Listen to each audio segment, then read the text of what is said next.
But the other thing I wanted to share with you is this letter.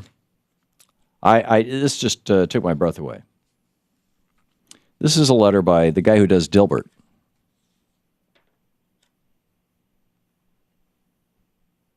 Scott, the page. We've got to change our print format so that it always prints headers and footers, because I don't have Scott's last name. I know it's on his website. I know it's his URL. Does anybody remember Scott who does Dilbert? His last name? Adams. Scott Adams. That's right. Thank you. He says, it's titled, I hope my father dies soon. He says, I hope my father dies soon. And while I'm at it, I might want you to die a painful death too. I'm entirely serious on both counts. And then he goes talking about how his dad is 86 years old. He's nearing death. His mind is mostly gone, and he's in horrible pain. He says, if my dad were a cat, we would have put him to sleep a long time ago, and not once would we have looked back and thought too soon. Thought that it was too soon. He says, instead, it's far too late. He says, I'd like to proactively end his suffering and let him go with some dignity, but my government says I can't make that decision. Neither can his doctors. So for all practical purposes, the government is torturing my father until he dies. I'm a patriotic guy by nature. I love my country, but the government, well, we just broke up. And then Scott Adams adds this. He says, now let me say this next part as clearly as I can. If you're a politician who has ever voted against doctor-assisted suicide, or would vote against it in the future, I hate your blanking guts, and I would like you to die a long, horrible death. I would be happy to kill you personally and watch you bleed out.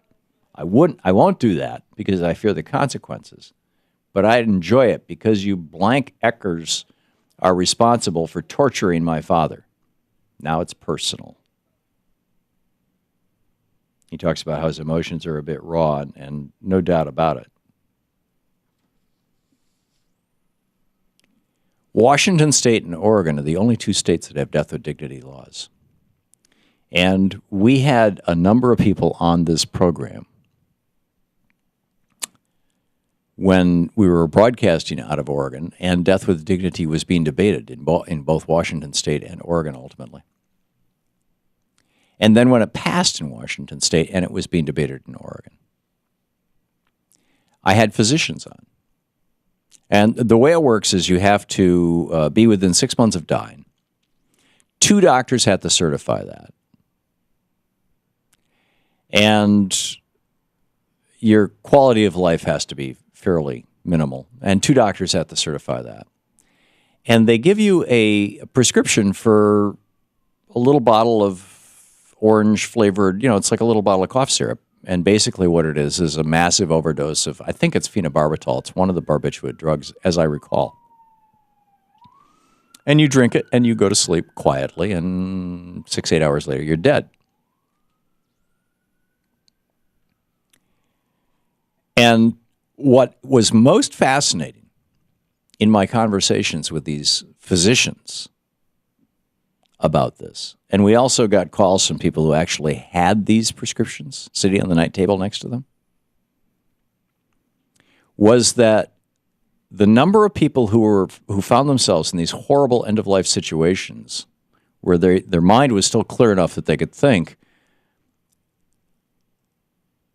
and under other circumstances, they might, if they had a gun, they'd blow their brains all over the wall, or try to slit their wrists, or try other ways to kill themselves that may or may not be effective and may or may not be a lot more painful.